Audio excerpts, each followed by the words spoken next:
10 things a stupid man always says. Look at the man around you who seems unshakable. The one who doesn't crumble under pressure, doesn't chase validation, doesn't explode when things go wrong. Now look at the man who's always struggling, always in drama, always the victim, always wondering why life hits him harder than everyone else. The difference isn't money, it isn't luck, it isn't genetics. The difference is what comes out of their mouths. We suffer more often in imagination than in reality. Seneca. The happiness of your life depends upon the quality of your thoughts. Marcus Aurelius. Your words are not just sounds vibrating through air, they are the architecture of your reality. Every sentence you utter is either pouring another layer of concrete onto your inner fortress or taking a sledgehammer to its walls. The stupid man speaks without knowing this. He opens his mouth and weakens himself sentence by sentence, wondering why he feels so exposed, so fragile, so at the mercy of the world. Here's what the Stoics understood that most men never learn. The battleground is internal. Seneca watched men lose fortunes, families, even their lives, and saw some walk through it with peace while others crumbled over a harsh word. Marcus Aurelius ruled an empire collapsing at the edges and still found stillness. Not because they were special, because they mastered what they said, to others and to themselves. Today we're exposing the 10 phrases that keep men weak, the verbal habits that scream, "My inner fortress is made of cardboard." If you've said any of these, and most men have, you need to hear this. Drop a comment below telling me which one hits closest to home. Be honest. Nobody's watching but us. And if you want to keep building that unshakable inner foundation, hit that like and subscribe button right now. This is the kind of truth they don't teach you anywhere else. Stay with me. Until the end, the last one might be the most dangerous of all. Number 1. Women are worthless. The entitlement mentality. Nothing reveals a weak man faster than blanket statements about half the human race. He got hurt, maybe once, maybe 5 times. Maybe he picked the same type of woman over and over. Maybe he ignored red flags. Maybe he showed up wounded and expected someone else to heal him. But instead of looking in the mirror, he declared an entire gender worthless. Think about what this actually means. You're saying that millions of women, different backgrounds, different cultures, different personalities, are all the same, all worthless.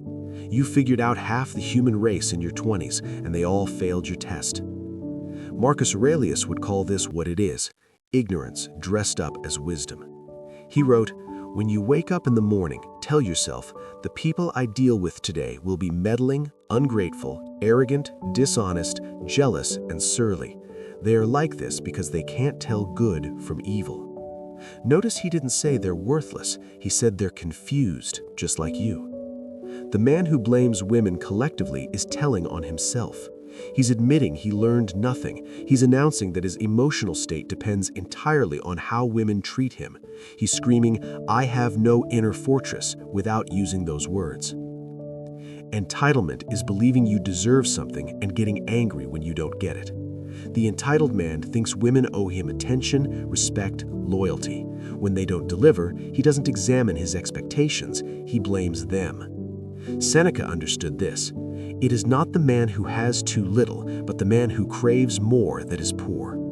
The man who craves validation from women and blames them when he doesn't get it will always be poor. His fortress is made of sand. Here's what to do instead. Next time you feel the urge to generalize about women, stop. Ask yourself, what specific woman hurt me? What did I ignore? What was my part? Answer honestly. The truth might hurt, but it will actually help you. The lie feels good for a minute and keeps you stuck forever. Number 2. The system is rigged, the victim's comfort blanket. Every generation produces men who discover the world isn't fair and then stop there like they've uncovered some profound secret. The weak man loves this phrase. It explains everything and requires nothing from him.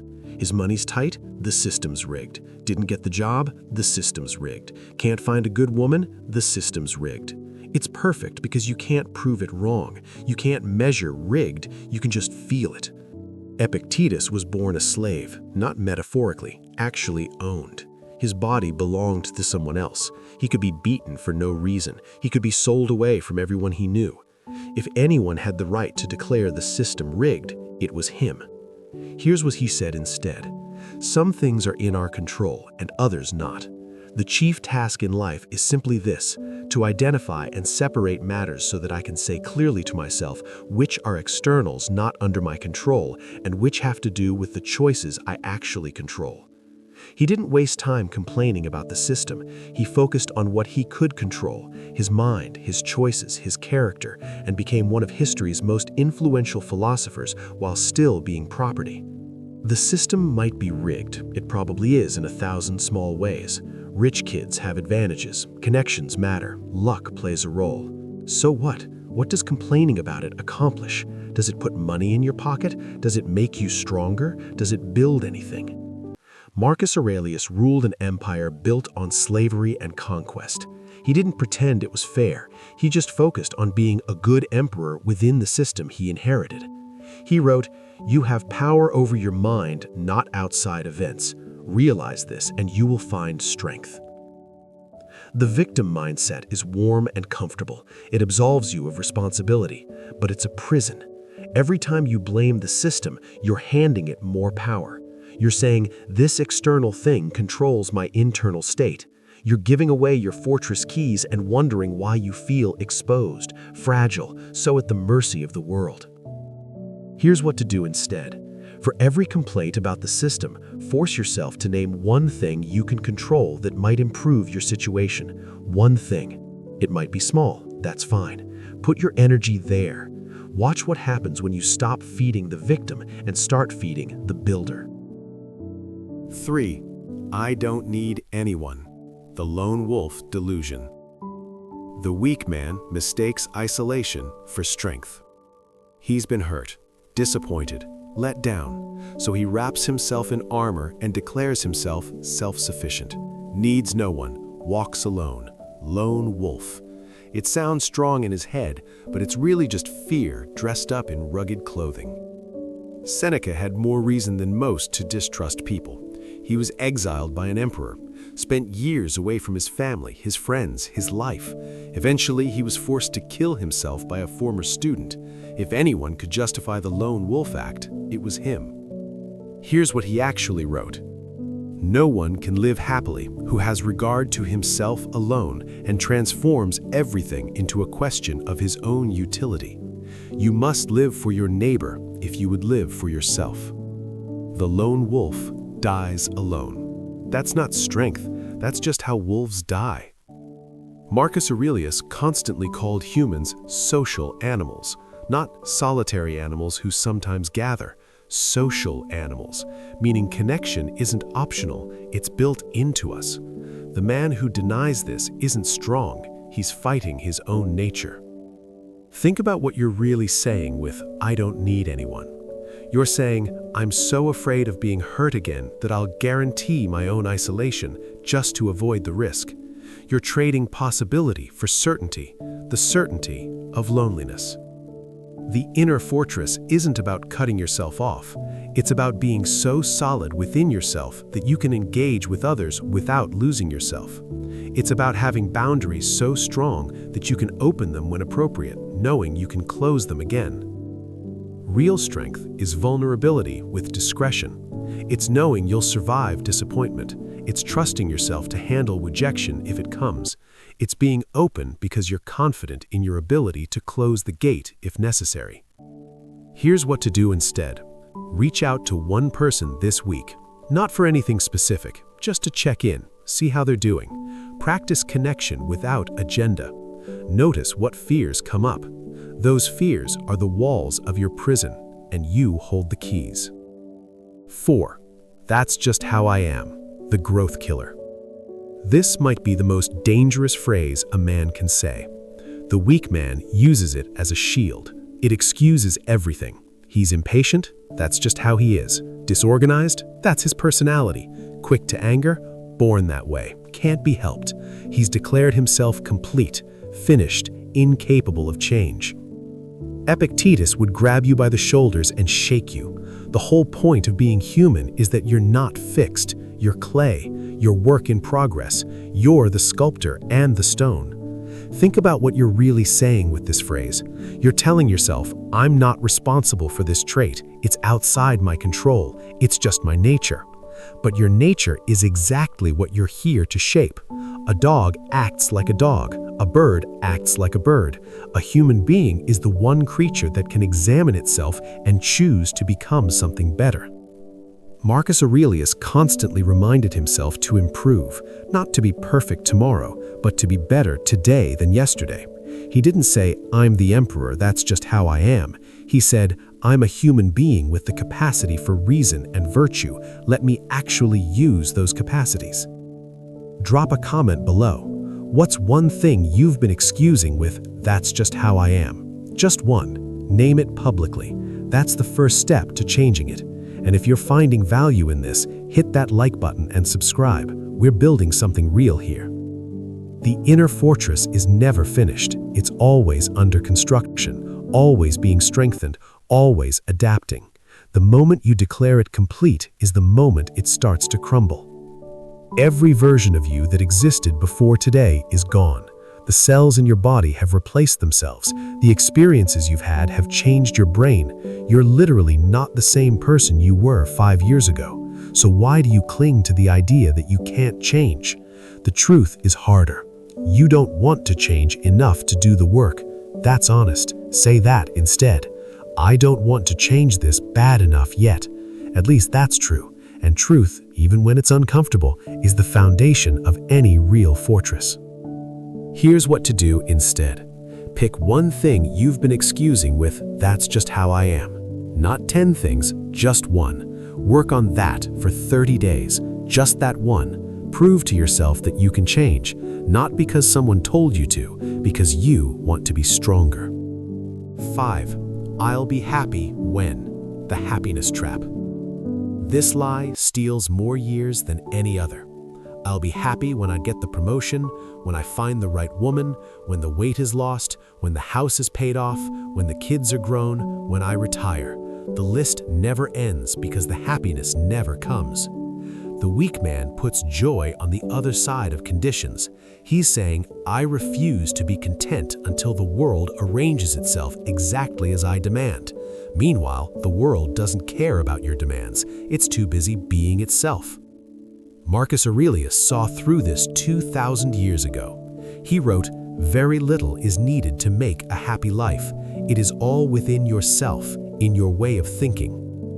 This doesn't mean stop striving. The Stoics weren't passive. They were emperors, writers, statesmen, some of the most productive people in history. The difference? They pursued goals while remaining content with the present. Seneca put it sharper. While we wait for life, life passes. Every moment you spend telling yourself you'll be happy later is a moment of happiness you're throwing away. And here's the cruel joke. When later arrives, you'll immediately find something else to be unhappy about. That's how the unsatisfied mind works. The man who can't be happy with what he has will never be happy with what he gets. The man who can be happy with little can be happy with much or with nothing. His happiness comes from inside, so external things can't touch it. Think about the happiest men you know. Are they the richest, the most successful by external measures? Usually not. They're the ones who figured out how to want what they already have. Here's what to do instead. Every morning before you check your phone, name 3 things you're grateful for. Not big things necessarily. The coffee worked. The sun came up. Your legs function. Train your mind to find sufficiency now, not later. Do this for 30 days and watch what shifts. 6. You made me feel. The power giveaway. No one makes you feel anything. Let that sink in. The weak man hands his power away constantly. Someone cuts him off, he's angry for hours. Someone criticizes his work, he's defensive for days. Someone doesn't text back, he's anxious until the phone buzzes. He says, you made me feel, like his emotions are puppets and other people hold the strings. Epictetus understood this better than anyone. He was owned by other men, beaten. His leg was deliberately broken by a cruel master. If anyone could justify the lone wolf act, it was him. Here's what he actually wrote. It's not what happens to you, but how you react to it that matters. Your emotions come from inside you. They're created by your interpretations, your expectations, your judgments. Other people do things. Those things are neutral. You add the meaning. You create the feeling. Think about it. Two men get the same criticism from the same boss. One spirals into shame and resentment. The other considers whether the feedback has merit and uses what's useful. Same event, completely different response. The difference isn't the boss, it's the men. Taking responsibility for your emotions is terrifying at first. It means you can't blame anyone else for your inner state, but it's also liberating. It means your peace is finally in your hands, not in the hands of every random person you meet. Marcus Aurelius reminded himself, "Today I escaped anxiety," or no, I discarded it because it was within me, in my own perceptions, not outside. Here's what to do instead. For one day, eliminate "you made me feel" from your vocabulary. Say, "I felt" emotion when you action. Notice how this tiny shift returns power to you. You're not denying the feeling, you're just owning it. 7. I have no choice. The lie of powerlessness. Stop lying to yourself. Unless someone's holding a gun to your head, you have choices. Bad choices, maybe. Difficult choices, certainly. But choices exist. The weak man says, "I have no choice," because it's comfortable. It removes responsibility. If you have no choice, nothing is your fault. You're just a leaf in the wind. Seneca would laugh at this. He chose to defy Nero. He chose to accept his death sentence with dignity. He understood that while we can't always choose what happens, we always choose our response. When you say, "I have to go to this job," you're lying. You choose to go because the alternative, unemployment, financial stress, seems worse. That's fine. That's a legitimate choice, but own it. Say, "I choose to go because I value stability over uncertainty right now." See the difference? One makes you a victim, the other makes you an agent in your own life. Like this video if you're ready to stop playing the victim. Subscribe if you want to keep building that inner fortress. And drop a comment below. What's one area where you've been telling yourself you have no choice? Name it, own it, then choose differently if you want. The man who believes he has no choice will always be a slave. The man who recognizes his choices, even limited ones, can be free in any circumstance. Viktor Frankl understood this in a concentration camp. Epictetus understood this in chains. You can understand this in traffic, at work, in relationships. Choice is the foundation of the inner fortress. Every time you acknowledge it, you lay another brick. Every time you deny it, you kick a hole in the wall. Here's what to do instead. Catch yourself every time you say, "I have to," or "I have no choice." Stop. Rephrase it as, "I choose to."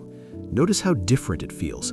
I choose to go to work. I choose to pay these bills. I choose to stay in this relationship. If you can't honestly rephrase it as a choice, maybe you need to examine why you're doing it at all. 8. I don't have time.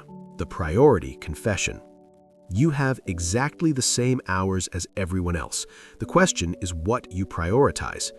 The weak man says, "I don't have time to exercise, to read, to call his mother, to work on his goals." What he really means is, "This isn't important enough for me to rearrange other things." Seneca wrote an entire essay called "On the Shortness of Life." His point? Life isn't short. We make it short. We waste huge stretches of time on things that don't matter and then complain there's not enough for what does.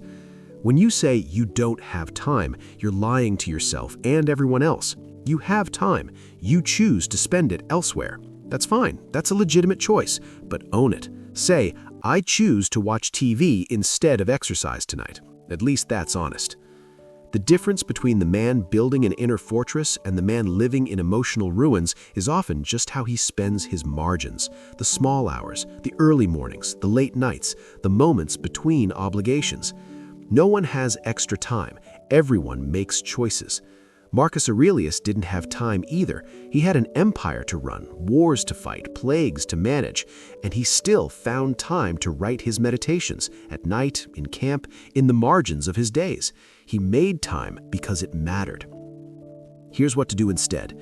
Track your time for 3 days. Every hour, write down what you did. At the end, look at where your time actually went. Compare it to what you say matters. The gap between them is where your fortress is leaking. 9. It's their fault. The blame game. Blaming others is the cheapest form of comfort. The weak man's life is a parade of villains, bad bosses, unsupportive parents, toxic exes, unfair competitors. Everyone else is responsible for his frustration, his failure, his mediocrity. Marcus Aurelius faced real villains, people plotting against him, generals betraying him, an empire constantly threatening to collapse. And what did he tell himself? You could be good today. Instead, you come here asking what other people are doing. Here's the hard truth. Even if something is someone else's fault, it's still your problem to solve. Your boss truly might be incompetent. That's their fault. But your career stagnation, that's on you. You're drinking poison and expecting them to die. The moment you stop asking, whose fault is this, and start asking, what do I do now, is the moment your inner fortress becomes unshakable. Blame looks backward. Responsibility looks forward. You can only live in one direction. Seneca wrote, "We are more often frightened than hurt, and we suffer more in imagination than in reality." The same applies to blame. We imagine that assigning fault will fix things. It never does. It just gives us an excuse to stay stuck. Here's what to do instead. Next time something goes wrong, catch yourself before assigning blame. Ask, what's within my control right now? Put your energy there. Leave the rest. 10. I know that already. The closed door. Pride before the fall isn't just a saying, it's a psychological fact. The weak man hears wisdom and dismisses it immediately. He's heard it before. He knows this stuff. He's moved on. Meanwhile, his life stays exactly the same because knowing and doing are completely different things. Seneca wrote letters to a friend named Lucilius, beautiful philosophical letters full of wisdom. And what did he keep telling Lucilius? I'm not teaching you, we're learning together. I still struggle with these things myself. The greatest Stoic wasn't too proud to admit he was still a student. When you say, I know that already, you close the door to deeper understanding. You might know the words, but do you live them? Do they shape your decisions at 3 p.m. on a Tuesday when you're tired and irritated? Do they guide you when no one's watching? The inner fortress requires constant maintenance. Walls crumble, gates rust. The wise man reviews the basics regularly. He reads the same books multiple times. He revisits ideas he thought he'd mastered. He finds new depth in old wisdom. Marcus Aurelius didn't write anything new. He just reminded himself of what he already knew, over and over, because knowing isn't enough. Doing is everything. Here's what to do instead. Pick one piece of wisdom you think you know, maybe something from this article. Watch yourself for a week. Notice how many times you fail to live it. That gap between knowing and doing is where the real work happens. Close it. Building your inner fortress. What you actually do tomorrow. We've covered the 10 things weak men say. Now here's what you do about it. Start your morning right. Before the world grabs your attention, sit quietly for 5 minutes. Ask yourself, what might I face today? What challenges could come up? How will I respond as my best self? Marcus did this every day. It worked for an emperor. It can work for you. Review your evening. Not beating yourself up, just observing. What went well? What could improve? Where did I hand my power away? Where did I keep it? Seneca reviewed his days. He found it helped him sleep better. Know what you control. Draw 2 circles in your mind. Inside the small one, put everything you actually control, your judgments, your choices, your responses. In the big circle, put everything else. When you're anxious, check, am I focused on the right circle? Practice small discomforts, cold showers, skip one meal, sit with boredom instead of grabbing your phone. Small challenges that remind you, I can handle difficulty. I'm stronger than my comfort zone. Read something wise every day. Not scrolling, reading. 5 pages of Seneca, 1 meditation from Marcus, a paragraph from Epictetus. Feed your mind better food. If this content is helping you build, hit that like button, subscribe so you don't miss the next lesson, and drop a comment below. Which of these 10 phrases hit closest to home? I read every single comment. The final word. Your inner fortress isn't built in a day. It's built in the small moments. The moments when you could complain but choose silence, when you could blame but choose responsibility, when you could delay but choose action. Marcus Aurelius won his meditations in camp with armies, in palaces with politicians, in cities with plague. He didn't have ideal conditions. Neither do you. That's the point. The weak man speaks his weakness into existence. Word by word, he tears down his own fortress. The strong man chooses his words carefully because he knows they shape his thoughts, and his thoughts shape his life. Start today, not tomorrow, not Monday, not when conditions improve. Just pause before you speak.